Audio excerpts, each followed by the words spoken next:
Hello and welcome back to Creative Design and Supply.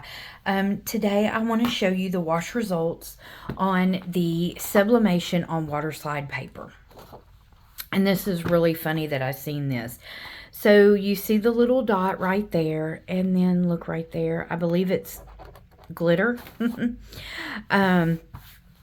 I've washed and dried it 4 times. And it looks really good. The only thing is, I think that I didn't get a lot of the glue, the hot melt glue, on the bottom. But other than that, it stretches and it looks great. I don't see any fading in it. You can find the full tutorial on this in our Sublimation tutorial folder on the YouTube channel. And if you have any other questions or comments, please comment below and I'll be glad to answer them for you. Thanks. Have a great day.